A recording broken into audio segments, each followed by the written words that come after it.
Oui, bonjour mes amis, ça fait quand même un petit bout de temps là qu'on n'a pas fait de petite émission. Bon, j'ai eu des conférences, j'ai eu beaucoup de choses, j'ai eu aussi, j'ai dû changer de voiture, j'ai mon ordinateur qui me joue des tours, il y a peu assez de mémoire, bon bref, j'ai des petits soucis pour faire les vidéos. Tout va s'arranger bientôt et je pourrai en faire un peu plus. En tout cas, aujourd'hui, j'ai envie de vous parler de géométrie. Mais d'abord, je tiens à remercier tous ceux qui sont venus aux conférences et surtout aussi petite conférence causerie qui est assez particulier, hein, parce que c'est beaucoup plus décontracté et puis on échange beaucoup et ça permet aussi d'ouvrir de passer au-dessus des crop circles, d'aller plus loin, d'ouvrir. De toute manière, les crop circles sont là pour nous inciter à aller plus loin, hein. Et d'ailleurs, on est toujours dans le thème du crop circle, même si on ouvre, c'est fait pour ça. Et l'avantage aussi de ces petites causeries, c'est que, bon, après, on termine par la petite auberge espagnole. Et on continue à débattre tous ensemble, quoi. C'est vraiment le petite réunion des colibris, quoi. Alors aujourd'hui, donc, on va parler de géométrie. Donc, je remercie tous ceux qui sont venus et en ce moment, on a tous besoin aussi de se retrouver. La présence est énorme, surtout dans un monde où je me suis rendu compte encore plus. Tout se gère maintenant vraiment de façon virtuelle, même les signatures, quoi. Enfin bref. Avant d'attaquer ce sujet géométrique, ce qui m'intéresse avec les crop circles, c'est qu'on peut passer d'une vérité ou d'une démonstration à l'autre sans que l'une ne détruise l'autre, ne détruise la première. C'est ça qui est intéressant. Depuis le début des années 80, on a sans arrêt une évolution, on a des crop circles de plus en plus différents, on a des choses intéressantes, mais jamais une contradiction. C'est toujours un développement, c'est toujours une ouverture, c'est toujours quelque chose de plus. Et ça m'a fait penser que nous avançons pas toujours comme cela. En effet, il y a dans notre système, notamment le système éducatif, quand je dis éducatif, je pense aux enfants, quoi. Il y a beaucoup trop de mensonges. Et je vais prendre l'exemple aujourd'hui, parce que c'est un peu au cœur de notre civilisation. Je vais parler de Noël. Et il y a tellement de choses à dire. Alors il y a un processus qui est très familier, qui est bâti sur le mensonge, et ça coupe toute réflexion ou avancée ou ouverture. Alors je dis ça parce que en fait c'est tout simple. J'ai vu des gamins 8-9 ans et à qui on fait croire vraiment au Père Noël. Mais sans explication, un jour, ils s'aperçoivent qu'on leur a menti et se ferment encore plus. Alors on peut très bien faire autrement, car dans ce cas, le gamin ne sentira pas une mensonge, mais au contraire. C'est un peu comme avec ces crop circles, on démarre petit peut-être et puis on ouvre. Et au contraire, ce sera une invitation à aller plus loin, et notamment dans le merveilleux, puisque Noël, c'est le merveilleux. Alors, ça me fait penser aussi aux poupées gigognes, mais j'irais plutôt, poupées russes, c'est beaucoup plus joli d'ailleurs, même au niveau de l'oreille, matrioshka. C'est comme ça qu'elles s'appellent, les matrioshka. En fait, ça vient de mère, la mère. Ce sont des petites poupées qui s'emboîtent les unes dans les autres. Et en fait, ça représente la fertilité. Et symboliquement, c'est vrai que on a d'abord une sorte de vérité, on a une réalité, c'est cet objet, cette petite matrioshka, cette petite mère, et on l'ouvre. Et à l'intérieur, il y en a une autre. Et du coup, on a envie de l'ouvrir. Et à l'intérieur, il y en a encore une autre.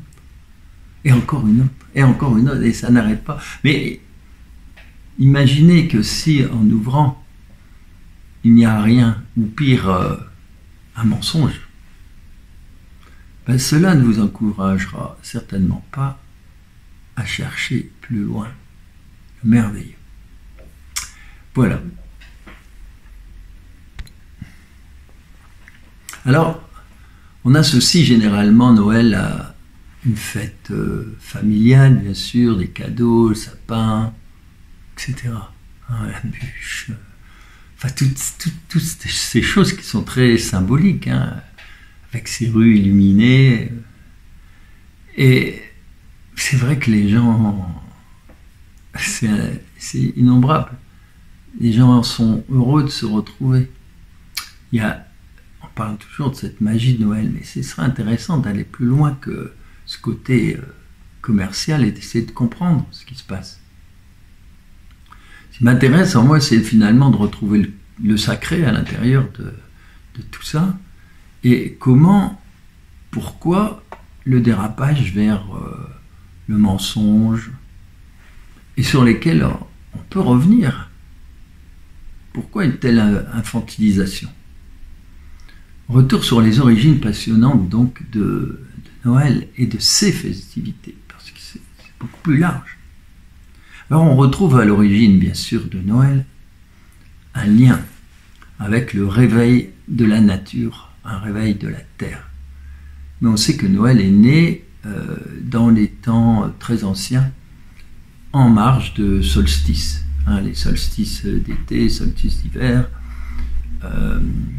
sont toujours des moments très très puissants en énergie, de même que les équinoxes dans notre... Et généralement, à ces moments-là, il y avait des réunions et des célébrations sacrées qui étaient suivies de la fête. Hein.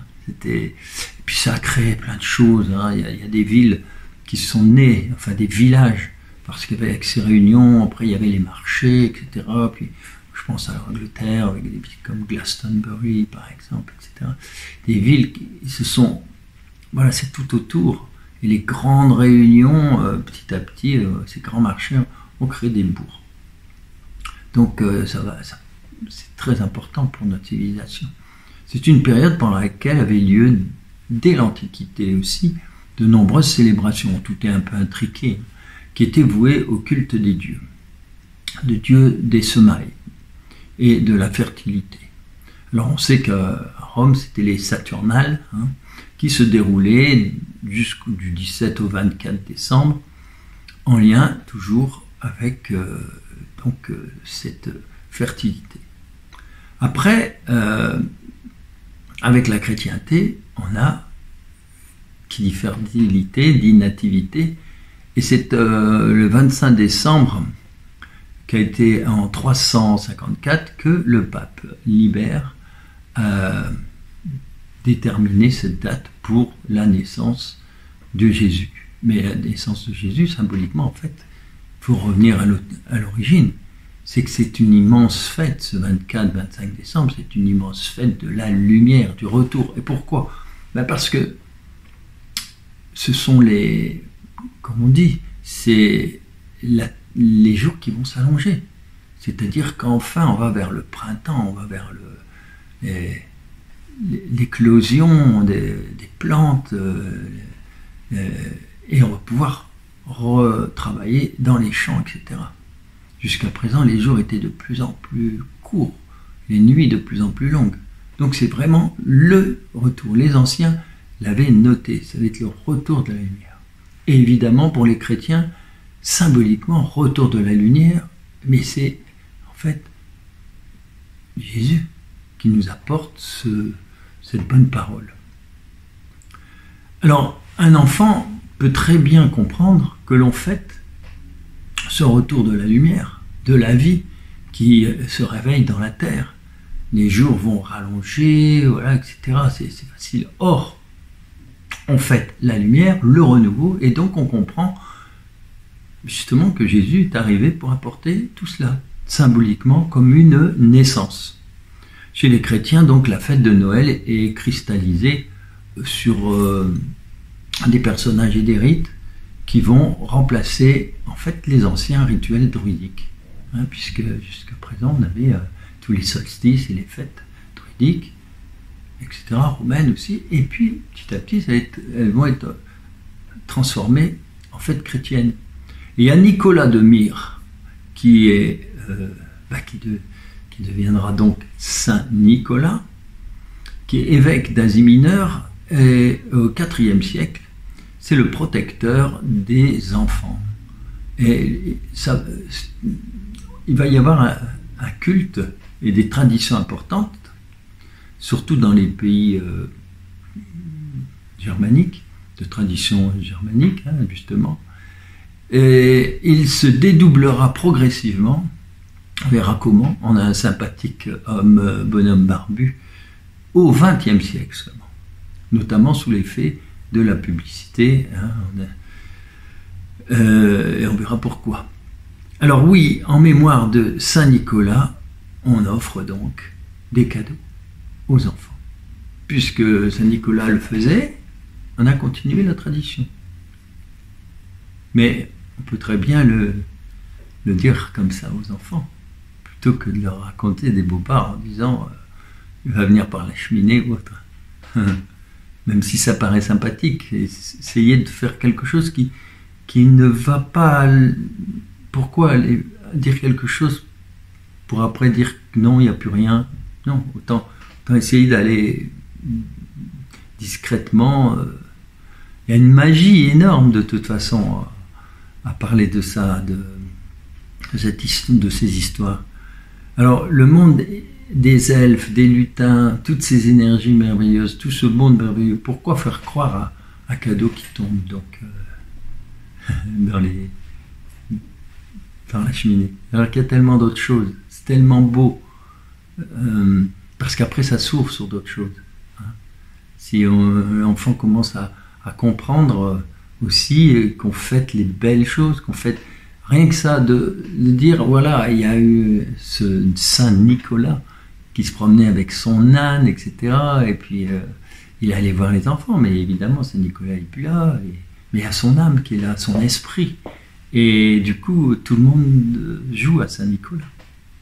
Alors quant au sapin, c'est un rituel qui vient aussi des pays nordiques, montagneux, pays froids, on va dire, où le sapin est roi.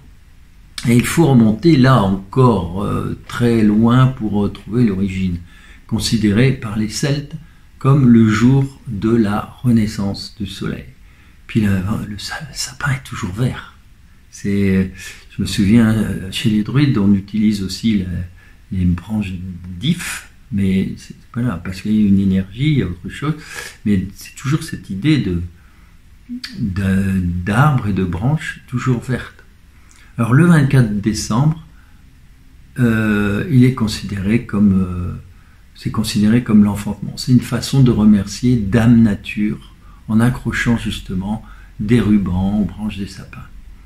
D'ailleurs, il y a une tradition qu'on retrouve encore, qui est lointaine, mais sur les arbres qui sont placés, notamment Brocéliande ou ailleurs, hein, en Angleterre, ou même dans le nord de la France, ou dans les Flandres, enfin, il y a pas mal des arbres sur des lieux telluriques très chargés, très puissants, très bénéfiques. Les gens viennent accrocher des rubans ou autre chose, etc. Voilà, c'est un lien. En fait, énergétiquement, il y a un lien qui se crée et avec l'intention, évidemment, il y a parfois des guérisons. En tout cas, ça ne peut pas faire de mal. Alors, c'est donc à cette époque que les chrétiens représentent un peu l'arbre du paradis, quoi, hein, avec ce symbole de la pomme, hein, d'Adam et Ève. Donc, ils accrochaient des pommes rouges sur les branches de sapin. On voit ce que ça va donner après, évidemment. C'est intéressant de connaître l'origine. Alors en 1521, c'est l'arbre de Noël, qui est proche de celui qu'on connaît aujourd'hui, serait apparu en Alsace, avec donc des tas de choses. Vous connaissez l'Alsace, ces petits gâteaux, toutes sortes de choses. Et on verra aussi pourquoi. Pourquoi c'est un peu comme à la Chandeleur. C'est une époque où on va vider les greniers pour préparer petit à petit. Donc on fait des gâteaux, on fait des crêpes, on verra ça. Alors dans cette région, les habitants ont commencé à couper des arbres encore verts pour la Saint-Thomas, qui est le 21 décembre, et à décorer de pommes, de roses, etc., de confiseries, des petits gâteaux, comme je vous disais, dès le XVIe siècle, afin de créer cette ambiance de fête. C'est vrai que les fêtes, c'est aussi un environnement. Et quand tout d'un coup, il y a des décors, et bon, voilà, les décors participent à tous ensemble. Ils créent une sorte de cohésion entre les humains. Ce qui fait que tout à coup, les rapports humains ne sont plus les mêmes, les regards ne sont plus les mêmes. Il y a plein de choses qui sont différentes. En fait, les gens aiment se retrouver aussi ensemble par moments, un petit peu comme sur les phoques sur la banquise, quoi. C'est pas gênant. Un petit bain de foule quand les gens sont heureux, joyeux. Et alors au XVIIIe siècle, la coutume du sapin décoré est bien implantée en Allemagne, etc., en France, en Autriche. En 1841, le prince Albert, qui retourne donc introduit, qui est d'origine allemande, il va introduire cette tradition au Royaume-Uni, en faisant dresser un arbre du côté au château de Windsor. Alors depuis la cour, la mode tout suit, le sapin de Noël se répand et on rapide par la bourgeoisie d'abord et puis après ça continue. Et alors ce qui va se passer, c'est que à l'origine, cette boule qui était une petite pomme, en 1858, un artisan verrier qui a l'idée de créer une boule de Noël. Et à partir de là, tout ce que vous connaissez, tous ces petits objets. Alors beaucoup de fêtes ont leur origine, on l'a dit, chez les Celtes, puis elles ont été généralement christianisées. C'est toujours ça. Et si on voit par exemple la Chandeleur, c'est... Alors chaque fois qu'il y a une christianisation, il y a aussi l'idée des 40 jours. Par exemple, à Pâques, je sais que la Pâques, c'est 40 jours après la première... la pleine lune qui suit, etc., etc. Ce qui fait que Pâques bouge aussi en fonction justement de la pleine lune. Et on sait que Jésus, c'était 40 jours dans le désert. Évidemment, vous avez rigolé, 40. Vous allez me dire, Ali Baba les 40 voleurs. Oui, bien sûr, c'est comme le 440. Mais sachez que le 40, c'est un nombre sacré. Je pourrais en dire en plus. Il y a eu énormément de choses là-dessus. Mais vous savez aussi que de l'autre côté, du côté de l'ombre, on utilise tout ce qui est sacré, mais avec notre connotation. Ça, c'est toujours comme ça, il y a les deux pôles. Donc, ça permet de remarquer les choses quand même. Alors, comme à la Chandeleur, qui a lieu 40 jours après Noël, et qui en fait qui est un moment de grand nettoyage à tout niveau et pour préparer du coup les nouvelles cultures. Donc on vide les greniers, etc., on fait des crêpes, voilà. Et puis donc Chandeleur, c'est aussi fête de la lumière, fête des chandelles, c'est l'heure des chandelles, on va dire. Chandeleur. Alors à la nouvelle année, on dit Ogelanhe chez les druides. En fait, nous on le disait, en tout cas, moi je l'ai entendu quand j'étais enfant, on disait Ogelan l'an 9, Oge, l'an 9. Mais ça vient des rituels druidiques. Chaque fois qu'un prêtre, les druides blancs, avec sa serpe d'or, parce que C'est important. L'or est un métal précieux qui désinfecte, entre guillemets. Hein. C'était comme la petite cuillère d'argent. Hein. Les gens mangeaient avec on le sait qu'il y a des propriétés, l'or, l'argent, des propriétés antivirales, etc. Et la serpe d'or a été utilisée pour le gui, parce qu'il ne fallait pas que le gui, en plus, touche le sol, hein, et c'était pas n'importe qui. D'ailleurs, le druide, il coupe le gui avec la serpe d'or, mais il ne le touche pas. La branche de gui tombe dans un drap, et ce sont les jeunes femmes qui ont le droit de toucher. Donc il y a tout un rituel lié à l'énergie, mais bon, à leur époque, ils ne pouvaient pas dire les mots, mais ils ressentaient les choses. Maintenant, on va découvrir tout ça grâce à la physique quantique. Alors, c'était Ogelaneux, qui voulait dire le blé. C'est une invocation à ce moment-là, chaque fois qu'il coupait avec la serpe d'or, chaque fois qu'il coupait un rameau, ça voulait dire le blé lève. Donc on est bien dans cette dynamique de la lumière et du début du printemps, etc. Alors Noël en celte, c'est aussi, ça veut dire le soleil, le nouveau soleil, la nouvelle lumière. Alors, saint patron et protecteur des petits-enfants et de la Lorraine, on a notre Saint Nicolas, qui est fêté donc le 6 décembre, date de sa mort. Et donc on retrouve beaucoup en Alsace, mais bien sûr toute l'Allemagne, la Belgique, les Pays-Bas. Alors les grands défilés ont lieu, les processions, les festivités de Saint-Nicolas à Nancy, qui durent pratiquement un mois. Et alors, c'était lié aussi, on le verra, à ce qu'on appelle l'Avent. On verra pourquoi l'Avent. L'Avent, c'est pas avant quelque chose, c'est autre chose. C'est avant, c'est avenu, la venue. On verra. Alors, l'ancêtre du Père Noël, Saint Nicolas,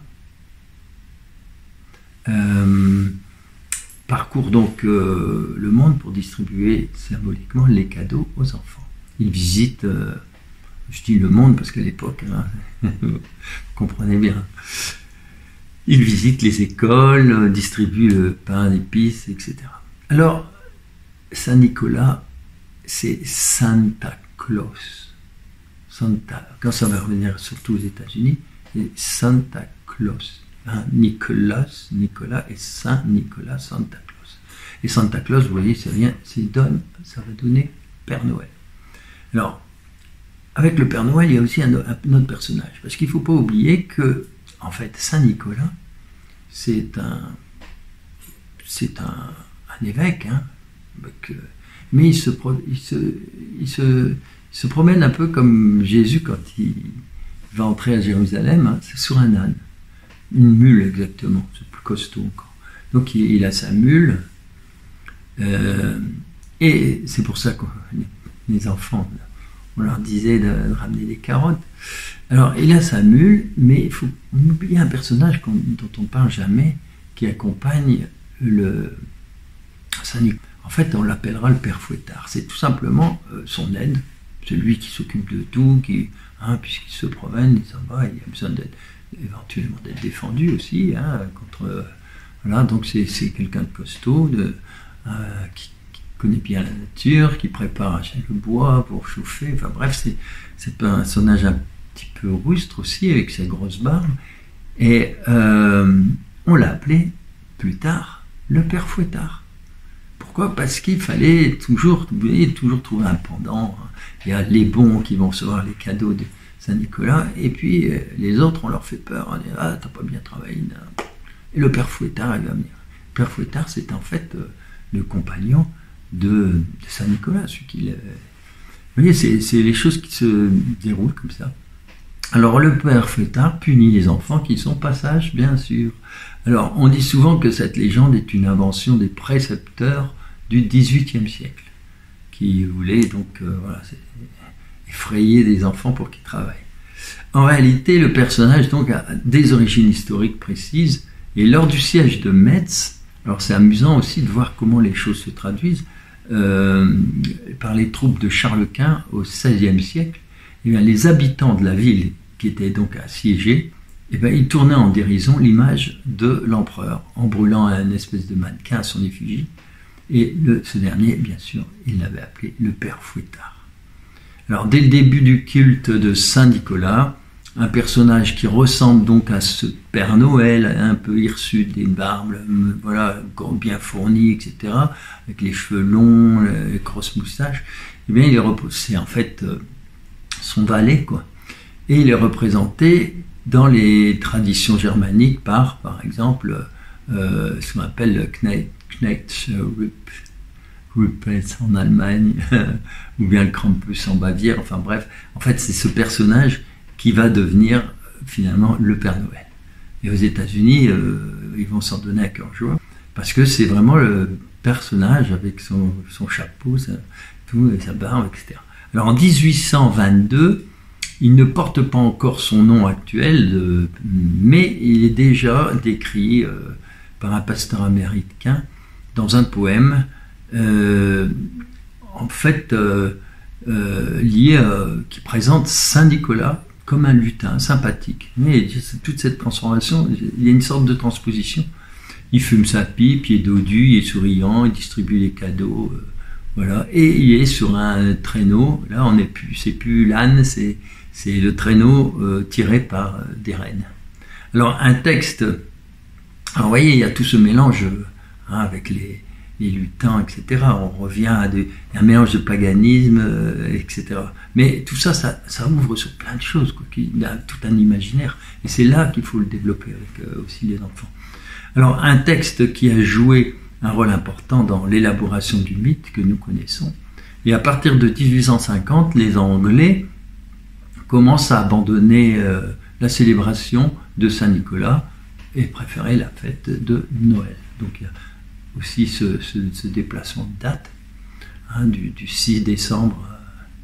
Alors, l'image du personnage rond, vêtu d'un costume rouge et blanc, avec une fourrure, c'est en fait, à partir de 1930, c'est le Père Noël de Coca-Cola. C'est dessinateur Adon Seblom qui décide d'utiliser cette imagerie.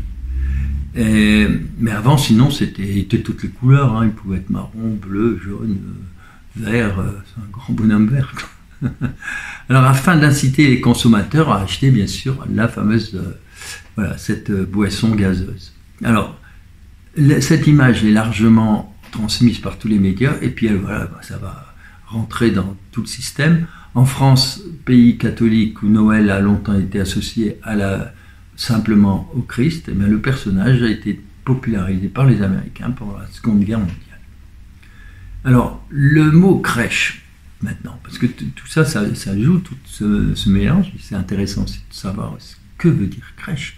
La crèche, c'est à l'origine une mangeoire, ça vient de crépia en latin, c'est un récipient, enfin bon.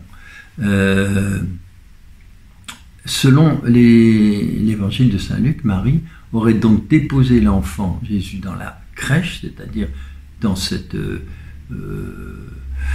mangeoire, et de la grotte qui avait été ménagée en étable, comme il en existait beaucoup en Palestine. Bon, il faut savoir que Jésus est né en fait plutôt à l'époque des Pâques, enfin la Pâque juive tout au moins, où Joseph et Marie avaient trouvé donc refuge à Bethléem.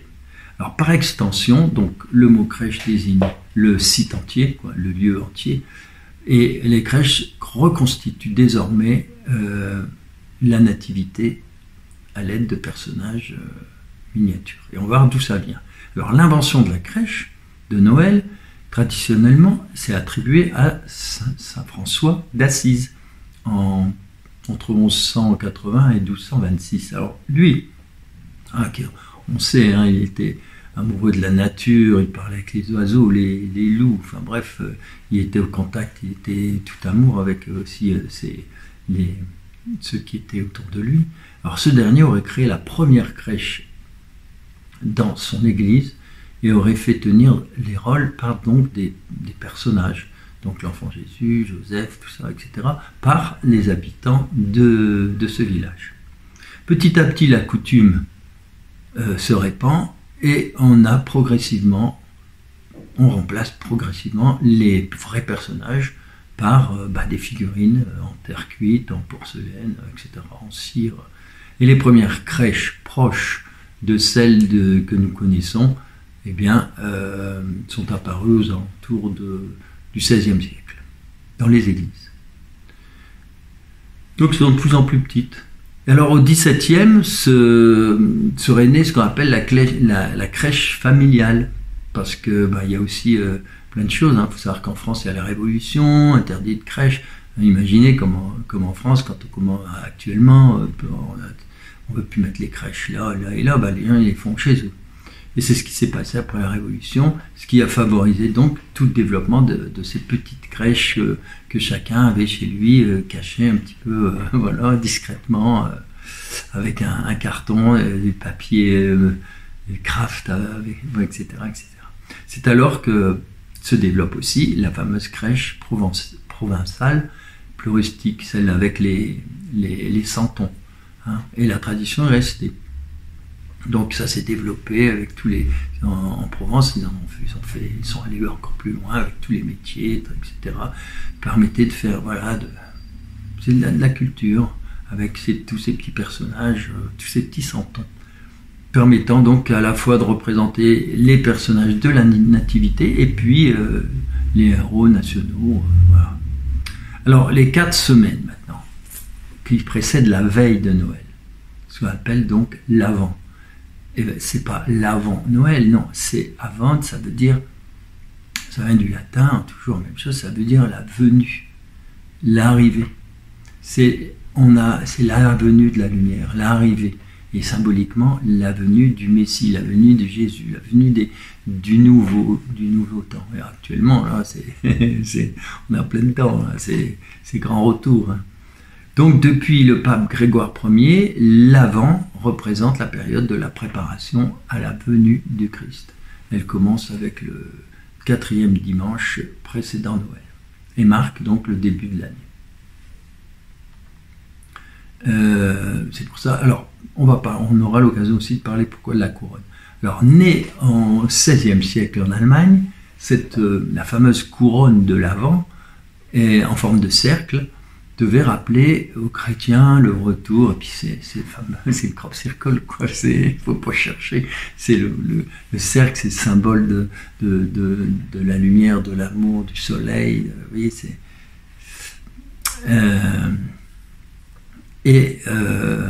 Donc au mois de décembre, on faisait cette espèce de couronne avec tous les éléments de la nature. Alors l'histoire raconte que la première couronne de l'Avent a été inventée au milieu du 19e dans un orphelinat d'Hambourg par le pasteur Henrik Scherm et c'était constitué donc de branches de sapin, de laurier, de houx, du gui. Si vous voulez confectionner avec les enfants, il n'y a rien de plus génial justement, avec donc des pommes de pin, des rubans de couleur, etc. Et elle comporte symboliquement 4 bougies, qui sont théoriquement, en fait, chaque bougie représentant la semaine, première, deuxième, quatrième, troisième, quatrième, précédent Noël. Alors traditionnellement, elles sont rouges parce qu'elles représentent le feu, la lumière. Voilà. Eh bien, écoutez mes amis, il y a encore tellement de choses à dire. Mais on va s'arrêter là. Et je vais pouvoir attaquer tranquillement ma petite démonstration géométrique des crop circles. Puisque je voulais vous montrer l'origine, on en avait parlé la dernière fois. Alors mes amis, avant de vous parler de cette géométrie, je vais tirer une petite carte pour voir si... les êtres qui nous accompagnent ont quelque chose à nous faire passer comme message concernant justement tout ce qu'on vient de dire. Alors en fait, j'ai choisi une carte qui est et c'est amusant, bien s'entourer. Alors, cette carte représente ce joli crop circle, 7 branches, avec un cube au milieu. C'est apparu le 1er juillet 2017 dans le Wiltshire, comme d'habitude. Et alors voilà, ce sont les 7 archanges qui protègent la Terre. Bien s'entourer, c'est le nom de cette carte. Donc. Alors, le monde de la 3e dimension s'efface peu à peu pour laisser place à un monde beaucoup plus subtil. Voilà, c'est tout à fait ça. Tout ce qui a été caché est dévoilé à présent. C'est le sens de l'Apocalypse. La fréquence vibratoire de la Terre s'élève de plus en plus. Cela peut perturber. Il vous faut donc travailler dans le même sens que l'univers. Ça, c'est pas une nouvelle, hein. Vous allez vous éveiller à la conscience supérieure. Et vous deviendrez un être de lumière. Un jour, on parlera de tout ça, comment aussi, parce qu'il y a un sacré travail à faire. Vous saurez ce qu'est l'amour inconditionnel. D'où bien s'entourer. Notamment à Noël. Il n'y a rien de tel que de fêter Noël avec les amis, les proches, etc. Et puis vivre de beaux moments. Et alors donc, oui, on reviendra sur cette idée d'éveil à la conscience supérieure. Parce que parfois, je ne vais pas en parler maintenant, ça nous prendra encore des plombes.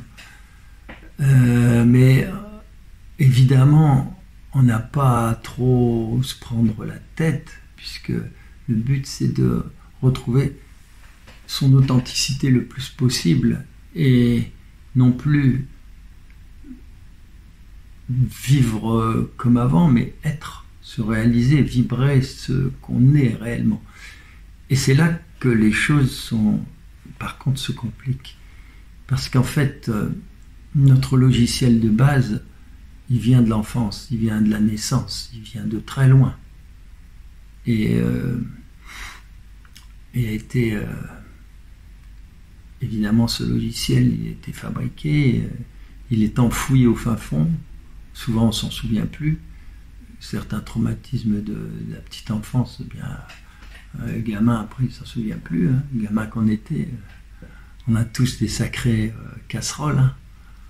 Donc, on a été formaté, on a été conditionné. La première chose qu'on apprend à l'école aussi, c'est l'humiliation, la critique, c'est plein de choses comme ça, quoi. Et donc, il y a tout ce travail à refaire pour se libérer de tout ça, puisque tout ça fait partie aussi de notre logiciel actuel. Donc, si on veut parvenir à la 5D, à autre chose, à une autre... Mais évidemment, il faut retravailler, il faut que ce logiciel s'épure, il faut redevenir, il faut aller vers autre chose. On n'a pas tous une baguette magique non plus. Donc le travail, alors là-haut, évidemment, il nous aide. Ça, c'est clair que ils nous mettent devant des choses. D'où cette carte, en effet, bien s'entourer. Mais bien s'entourer, c'est pas forcément avec des cadeaux. On peut très bien rencontrer quelqu'un, avoir une relation et se rendre compte qu'il y a du frottement et qu'il y a des choses à bouger. C'est souvent comme ça que ça se passe. C'est pour ça que le couple permet aussi cette évolution. Bon, alors donc, les concepts géométriques que je vais vous montrer, c'est un des tout premiers. C'est crop circle. Il y a même un crop circle, d'ailleurs, c'est l'image que je vais vous montrer. Elle ressemble très fortement à un crop circle qui est apparu en 1678. Vous voyez déjà, hein, alors quand il y en a qui vous parlent de rayonnement par rebond sur des couches de l'ionosphère, enfin bref, on peut inventer des choses. Non, au Moyen-Âge, il n'y avait rien de tout ça. Donc, le crop circle, vous pouvez être sûr que c'est fait par les êtres de là. Alors donc, sauf les dessins faits par les humains, évidemment, mais on sait tous on voit tous on est capable de voir la différence. Alors, ce crop circle, il est assez intéressant parce que vous allez voir que d'abord, quand on le définit, on le voit, on a 2 couronnes. Et si on détermine le nombre de cercles, il y en a 4, et on va regarder ce qui se passe. Alors évidemment, on a 4 cercles concentriques, donc ayant le même centre, mais à part ça, vous allez voir que c'est quelque chose qui n'est absolument pas, entre guillemets, humain. Comme je vous dis que c'est une géométrie particulière, ça va au-delà de la géométrie sacrée, c'est encore autre chose. La géométrie sacrée, une partie de cette géométrie-là, en tout cas celle qu'on appelle sacrée chez nous. À la limite, la géométrie c'est sacré, c'est presque un pléonasme. Et donc cette géométrie-là que je vous montre, c'est autre chose. Et pour ça j'appelle fréquentielle, parce qu'elle fonctionne par synchronicité, comme s'il y avait voilà, elle attire les choses, les ondes, il y a plein de choses qui se passent autour du dessin, de ces ondes de forme qui génèrent des ondes énergétiques, des vibrations, etc. Ah bon, pour aller plus vite, maintenant, je vais vous dire ce qu'on va faire. Eh bien, on va tout simplement, parce que ça, c'est pas la peine que personne ne va le trouver, hein, ça s'invente difficilement chez nous les humains. En fait, on va faire une tangente. Une tangente au premier cercle du centre. Ensuite, on va faire une deuxième tangente, mais là, au cercle 2. Puis une troisième tangente au cercle 3. Alors, vous savez que des tangentes, pour chaque cercle, il y en a une infinité. Donc, on va pouvoir s'amuser, éventuellement les faire tourner, et surtout, on va prendre une des 2 tangentes et on va s'arranger pour qu'elle touche l'autre tangente au niveau du grand cercle. Et voilà. C'est-à-dire qu'on prend la tangente A et la tangente B et puis on les réunit tout en haut. Jusque-là, rien de spécial. C'est n'importe qui peut le faire. Il n'y a aucun souci. Il n'y a rien de spécial. Par contre, là où ça devient intéressant, c'est que la troisième tangente, eh bien, on va la faire tourner. Et là où ça devient vraiment intéressant, et c'est là qu'intervient justement ce concept géométrique, c'est qu'en la faisant tourner, on va réussir à la joindre évidemment à un point. Ça, c'est facile. Donc on va imaginer la tangente C et la tangente A ayant un point commun sur le grand cercle. Et là où ça devient absolument surprenant et magique, c'est que cette tangente C, elle touche aussi la tangente B sur le cercle. Et ça forme un magnifique triangle. Voilà. Puis ce triangle peut avoir aussi des formes complètement inattendues. Hein. Ça pourrait très bien être un triangle parfait. Ça pourrait être un triangle isocèle particulier. Ça peut être une pointe d'étoile à 5 branches, etc. Vous voyez. Mais ce qui est intéressant, c'est que tout simplement, on a un triangle qui permet de relier ces 4 cercles. Voilà, tout simplement. Les 4 cercles sont en lien. Et c'est unique, c'est vibratoire, c'est unique. C'est comme il y a autant d'ADN par milliards de formes d'ADN qui sont des milliards d'individus.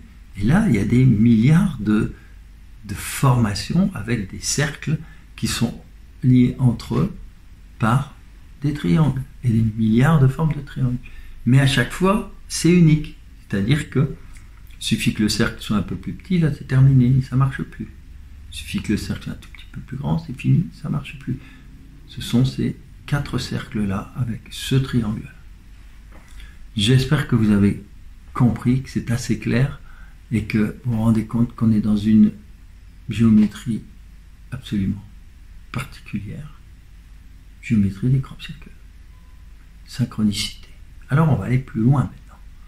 Parce qu'en allant plus loin, on va remarquer, on va travailler avec ce concept de la tangente. Alors il y a un magnifique crop circle qui est apparu, je crois, en Hollande. Et ce sont donc 4 cercles. 4 cercles. Dans le premier, il y en a 2. Donc concentriques. Dans le deuxième, sur la droite, il y en a 3. Et cet ensemble, eh bien, on va imaginer maintenant une tangente. On va faire des tangentes au grand cercle et on va voir ce que ça donne. Alors si je fais une première tangente, j'arrive à la placer sur 3 cercles. Magnifique. Mais c'est pas bien difficile. Par contre, si j'en place 2 autres, là ça commence à poser des sérieux problèmes. Surtout quand on s'aperçoit qu'il y a 2 tangentes qui touchent un seul cercle, tout en étant communes aux autres, et il y a 3 tangentes qui touchent la formation du haut à gauche, c'est-à-dire 2 sur un des cercles et la 3e sur le cercle extérieur. Là on se dit c'est magnifique et on peut continuer, regardez. On va vous mettre 1, 2, 3, 4, 5, 6, 7 tangentes et plus, je sais pas, j'arrive pas à les compter tellement il y en a. 1, 2, 3, 4, 5, 6. Donc on a 18 points de convergence, puisqu'on a à chaque fois 3 points communs. Vous voyez, c'est magnifique comme tout. Alors, si avec ça, mais vous allez voir qu'on rentre dans le merveilleux. Je reprends donc mon crop circle. Vous savez très bien qu'il y a toutes ces tangentes, que tous ces cercles sont interreliés, c'est admirable, c'est vraiment admirable. Vous pouvez même essayer chez vous, vous allez voir, on ne fait pas n'importe quel cercle pour avoir des figures similaires. Et ce qui est intéressant maintenant, vous allez voir, c'est que je vais mettre des figures géométriques pures, à savoir un carré par exemple, un triangle équilatéral. Je vais mettre tout ça en relation dans mes cercles. Ce qui fait que le petit cercle, si je dessine un carré autour, j'obtiens le grand cercle pour ce qui est de la première figure. Donc là déjà, c'est énorme. N'oubliez pas que tout ça c'est réuni par des tangentes.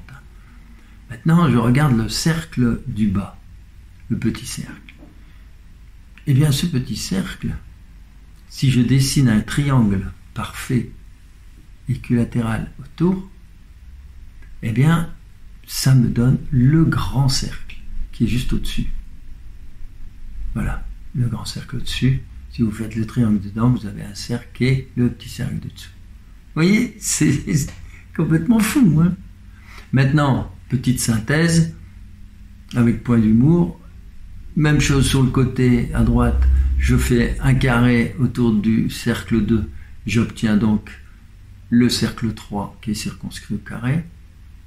Et si je m'amuse à faire un triangle particulier, c'est-à-dire j'ai un triangle isocèle qui va joindre tout simplement, qui va avoir 2 côtés sur le cercle 2, qui va avoir 3 tangentes sur le cercle du centre, puisque c'est le triangle qui est circonscrit à ce cercle du centre, et puis le sommet sur le 3e cercle. Ainsi, les 3 cercles sont en lien avec un triangle magnifique, un beau triangle isocèle, qui est très proche d'ailleurs d'une pointe d'étoile. Mais si avec ça, les amis, c'est pas fini, on va maintenant remettre tout ça sur le plan de travail qui était le champ, avec ses lignes de tracteur. Et là, c'est l'apothéose. N'oubliez pas, toujours en tête, toutes ces tangentes, les dessins, les carrés, etc. Et maintenant, regardez, avec les triangles, tout ce qu'on peut faire. D'abord, on remarque une chose, c'est que le grand cercle du centre, eh bien, il est dans un triangle parfait qui est aligné par le bas sur le rail de tracteur. Magnifique. Et le deuxième, c'est-à-dire le troisième point, c'est-à-dire le sommet de ce triangle, eh bien, il touche le deuxième rail de tracteur. Là, on se dit, waouh, c'est super. On a des traces de tracteur, là, c'est nickel, il est dedans.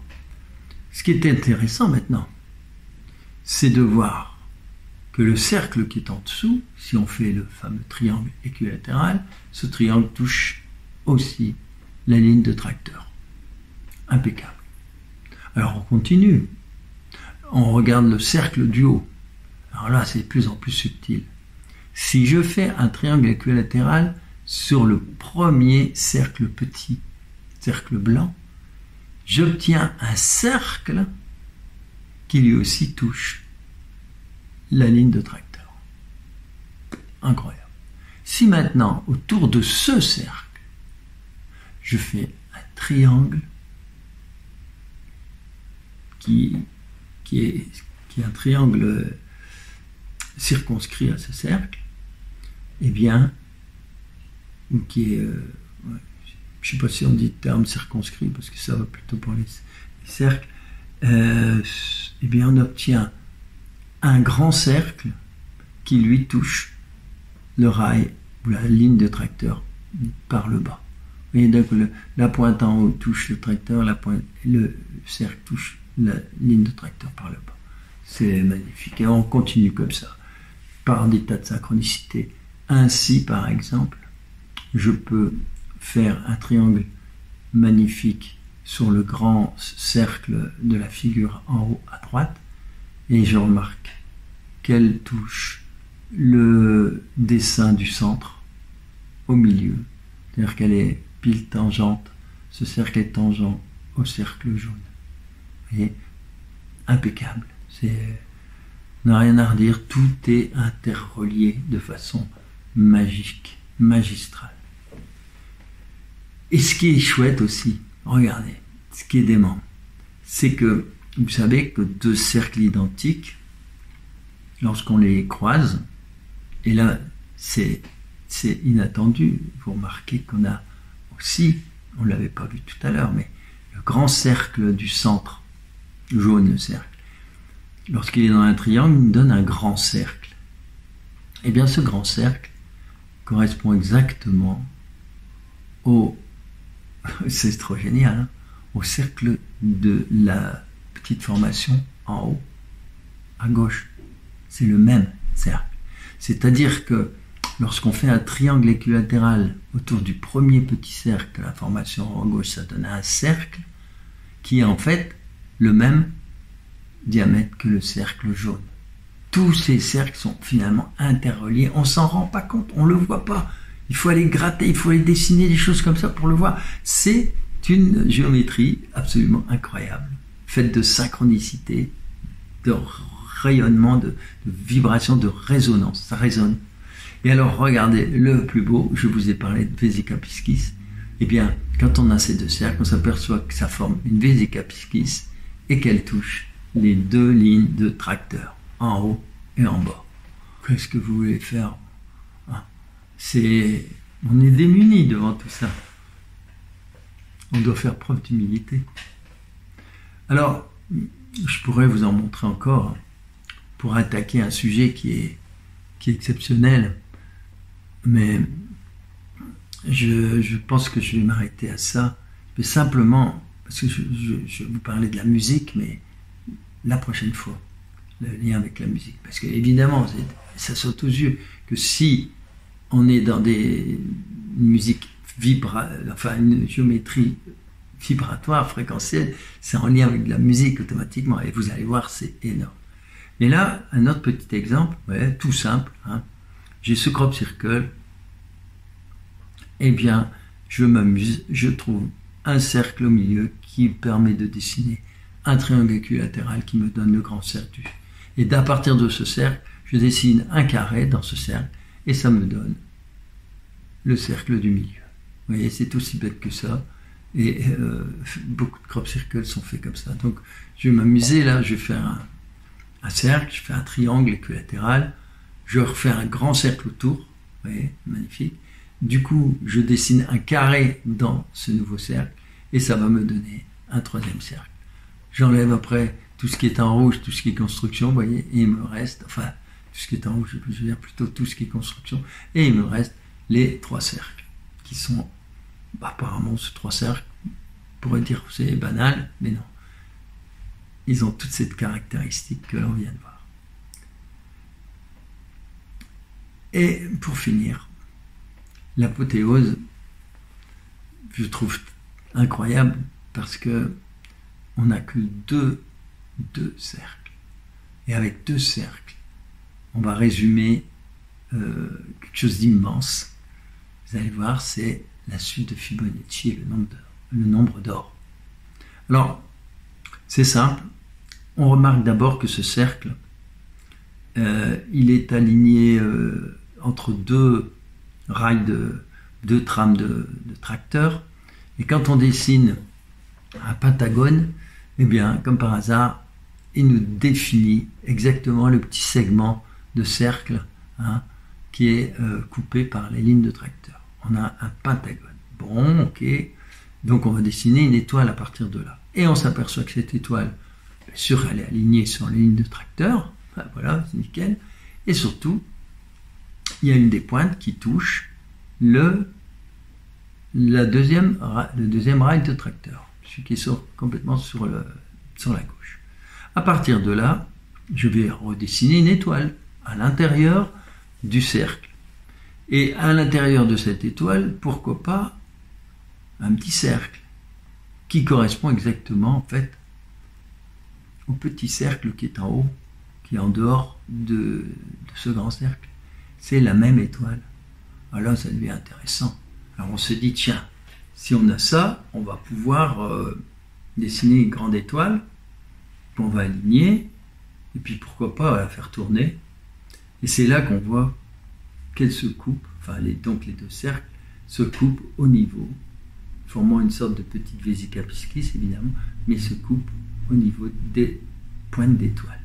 Ce qui veut dire que lorsqu'on va relier toutes ces étoiles, c'est-à-dire les branches d'étoiles, on va avoir un axe de symétrie en bleu et on va voir les axes qui prolongent donc ces branches d'étoiles et qui vont former un magnifique triangle. Hein, on va avoir une pointe et cette pointe, par hasard, mais il n'y a pas de hasard hein, puisque ça a été fait par les êtres, nos amis, donc il fallait s'attendre à quelque chose de merveilleux.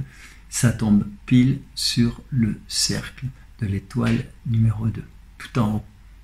C'est convergent. Donc à partir de là, on a compris, on peut dessiner toutes les étoiles qui forment la suite de Fibonacci, c'est-à-dire que chaque étoile multipliée par le nombre d'or, 1,618 jusqu'à l'infini, à chaque fois, ça vous donne l'étoile suivante. Alors, vous allez me dire, ouais, c'est exceptionnel, c'est extraordinaire. Et oui, et on a des traces parce que, à une certaine époque, évidemment, vous savez très bien que nos amis Pythagore, etc., Thalès, et surtout Pythagore, ils ont étudié ce que vous croyez voir de l'Égypte, c'est-à-dire des pyramides, etc., de l'art égyptien. Ils ont étudié, ils ont découvert le nombre d'or, etc. Il y a des tas de choses qu'ils n'ont pas pu découvrir, mais attendez, on a maintenant la physique quantique pour ça. Mais à l'époque, ils avaient donc découvert, grâce à tout ça, le nombre d'or. Et on en a fait donc une immense base de la géométrie sacrée. Mais vous voyez, c'est pas que géométrie sacrée, c'est autre chose, ça va beaucoup plus loin. Et le nombre d'or, c'est extraordinaire. Il faudrait que je reparle un jour, mais c'est résonance avec l'univers.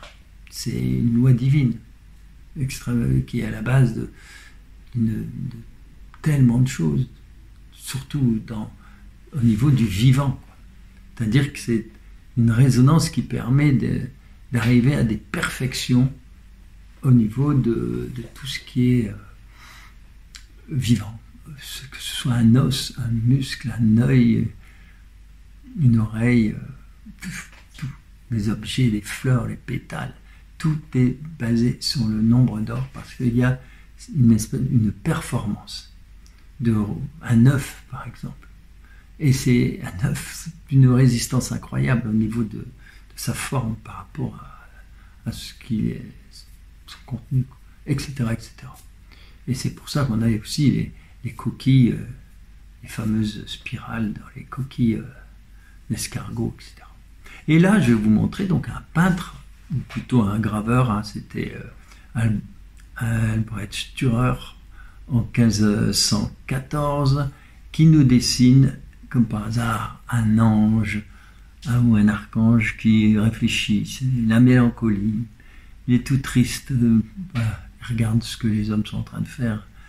Et regardez, on redessine les objets avec leurs contours. Alors dans le grand cercle où il y a ce qu'on appelle, il y a une sorte d'arc-en-ciel, on peut faire un grand cercle avec une étoile jaune.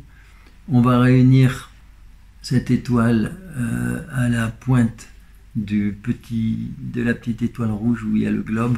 Puis vous avez un volume au milieu, etc. Vous avez d'autres arcs de cercle. Et en fait, si on dessine tout ça, si on réunit tout ça, on a l'étoile, les étoiles, et on a la suite de Fibonacci. Et on a les fameux qu'on retrouve. C'est extraordinaire. Voilà, je voulais vous offrir cette petite merveille pour Noël. Et on continuera dans la prochaine fois.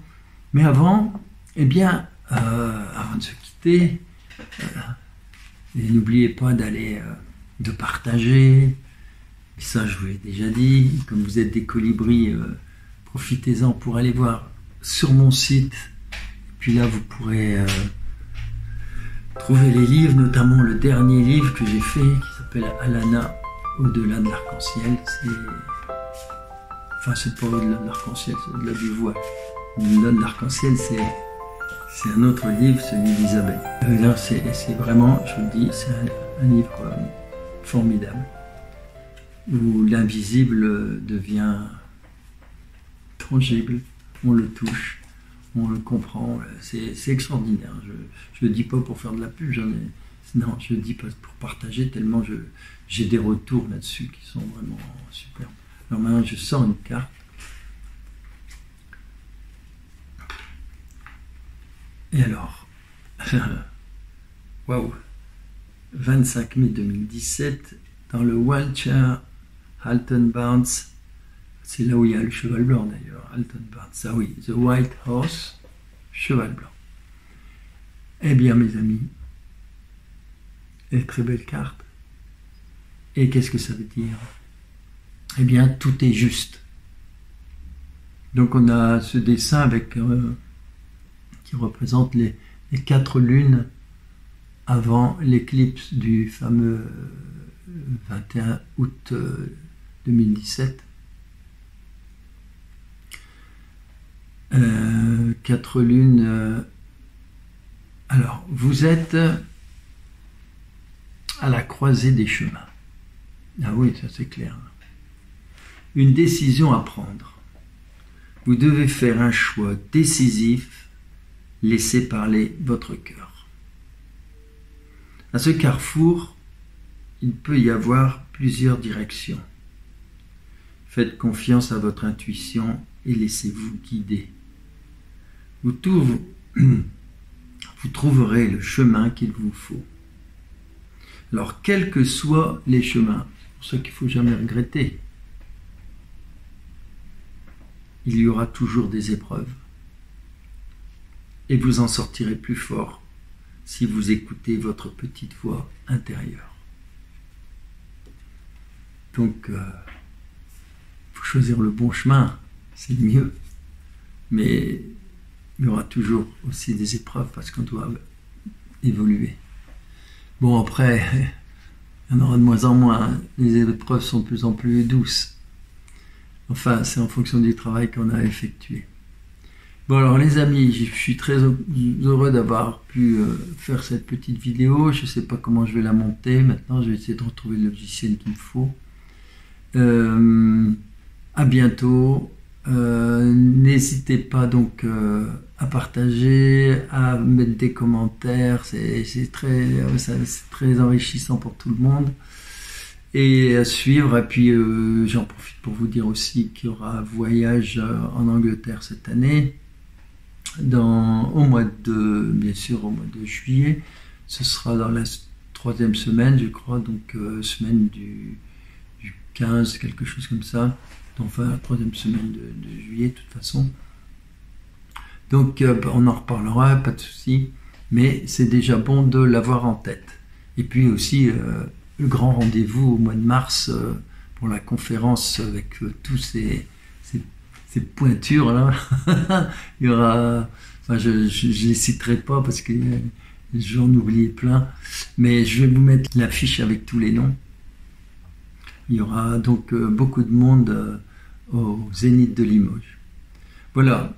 Et puis pour ceux qui me suivent aussi, prochain petit rendez-vous, ce sera à Métrenne. Je mets sur mon Facebook, hein, là c'est bien facile à suivre comme ça. Tout le monde peut y accéder, il suffit de cliquer Molina Umberto, clac clac. J'ai jamais changé de nom depuis le premier jour où j'ai commencé à faire quelque chose. D'écrire ou n'importe quoi, j'ai toujours utilisé les mêmes noms, c'est tellement plus simple. Donc vous me retrouvez facilement sur Facebook qui est ouvert, et là je mets toujours les dates. Alors on devrait se retrouver donc à Métrenne pour cette petite causerie des Crop Circle. C'est en janvier, ça va être le 19, c'est un vendredi, 19 janvier. Voilà. Mes amis, pour les petites annonces, il y en a d'autres, mais quand ça me reviendra. À bientôt, tout le meilleur pour vous, et bonne fête de fin d'année, parce que c'est des moments très forts, et surtout cette année, c'est quand même la lumière qui revient de plus en plus forte. On va avoir une année 2024 qui va être encore différente de 2023, ça c'est sûr. Je pense qu'il va y avoir des très bonnes nouvelles. Bon, de toute manière, on a gagné. La lumière est tellement là depuis si longtemps, hein. Voyons tout en positif, et tout dépend de nous, tout dépend de notre fonctionnement. Voilà, et puis de notre capacité à rayonner sur les autres et à les aider justement à passer, à avancer aussi. Voilà. Au revoir à tous et à bientôt.